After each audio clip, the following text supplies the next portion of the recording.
Reclus parmi ses ennemis spontanés, je tâchais tant bien que mal de les identifier sans qu'ils s'en aperçussent. Pour y parvenir, je les épiais impunément, le matin surtout, par le hublot de ma cabine. Avant le petit déjeuner, prenant le frais, poilu du pubis aux sourcils et du rectum à la plante des pieds, en pyjama, transparents au soleil. Vautrés le long du bastingage, le verre en main, ils venaient rôter là, mes ennemis, et menaçaient déjà de vomir alentour, surtout le capitaine aux yeux saillants et injectés, que son foie travaillait ferme dès l'aurore. Régulièrement au réveil, il s'enquérait de mes nouvelles auprès des autres lurons, si l'on ne m'avait pas encore balancé par-dessus bord, qui demandait, comme un glaviot. Pour faire image en même temps, il crachait dans la mer mousseuse. Quelle rigolade!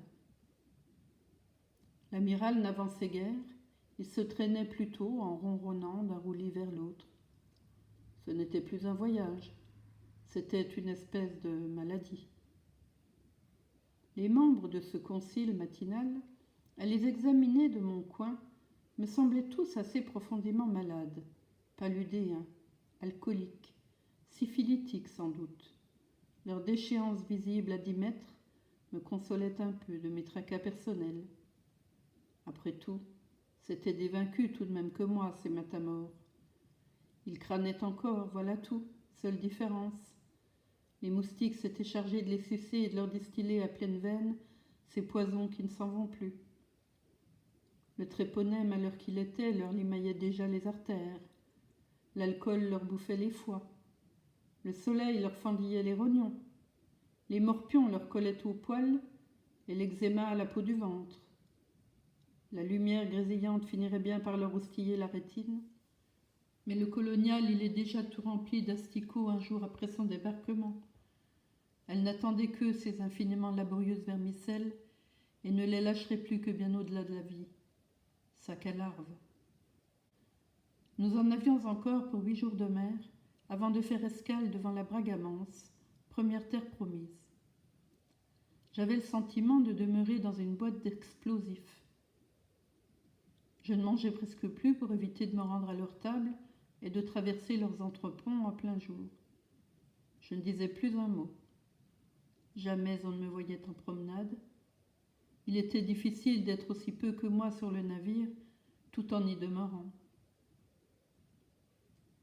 Mon garçon de cabine, un père de famille, voulut bien me confier que les brillants officiers de la coloniale avaient fait le serment verre en main de me gifler à la première occasion et de me balancer par-dessus bord ensuite. Quand je lui demandais pourquoi, il n'en savait rien, et il me demandait à son tour ce que j'avais bien pu faire pour en arriver là. Nous en demeurions à ce doute. Ça pouvait durer longtemps. J'avais une sale gueule, voilà tout. On ne m'y reprendrait plus à voyager avec des gens aussi difficiles à contenter.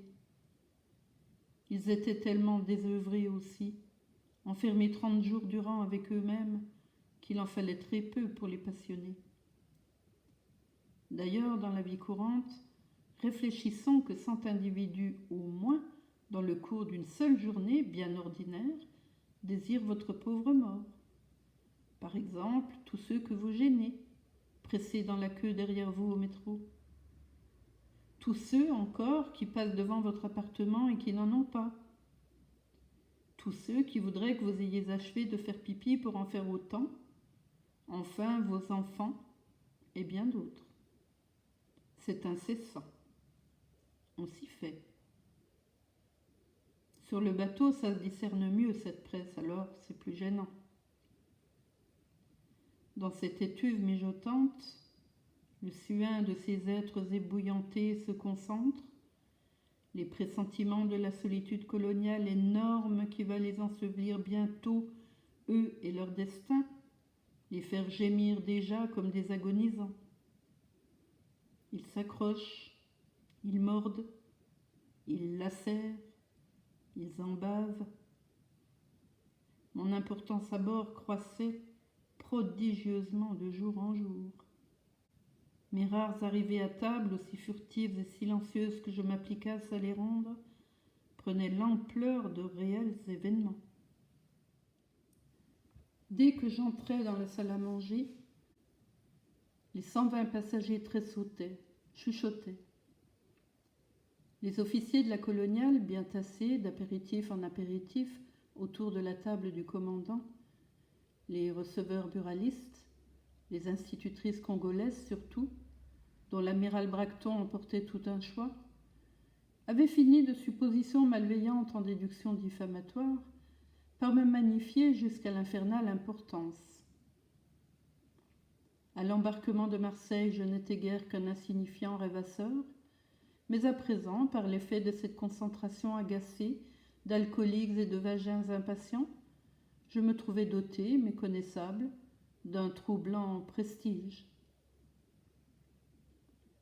Le commandant du navire, gros malin trafiqueur et verruqueux, qui me serrait volontiers la main dans les débuts de la traversée, chaque fois qu'on se rencontrait à présent, ne semblait même plus me reconnaître. Ainsi qu'on évite un homme recherché pour une sale affaire, coupable déjà. De quoi? Quand la haine des hommes ne comporte aucun risque, leur bêtise est vite convaincue. Les motifs viennent tout seuls. D'après ce que je croyais discerner dans la malveillance compacte où je me débattais, une des demoiselles institutrices animait l'élément féminin de la cabale. Elle retournait au Congo, crevée, du moins je l'espérais, cette garce. Elle quittait peu les officiers coloniaux au torse moulé dans la toile éclatante et parés au surplus du serment qu'ils avaient prononcé de m'écraser, ni plus ni moins qu'une infecte limace, bien avant la prochaine escale. On se demandait à la ronde si je serais aussi répugnant aplati qu'en forme. Bref, on s'amusait. Cette demoiselle attisait leur verve, appelait l'orage sur le pont de l'amiral Bracton. Ne voulait connaître de repos qu'après qu'on m'eût enfin ramassé pantelant, corrigé pour toujours de mon imaginaire impertinence, puni d'oser exister en somme, rageusement battu, saignant, meurtri, implorant pitié sous la botte et le poing d'un de ces gaillards dont elle brûlait d'admirer l'action musculaire, le courroux splendide. Scène de haut carnage, dont ses ovaires fripés pressentaient un réveil. Ça valait un viol par gorille. Le temps passait, et il est périlleux de faire attendre longtemps les corridas. J'étais la bête, le bord entier l'exigeait, frémissant jusqu'au soute.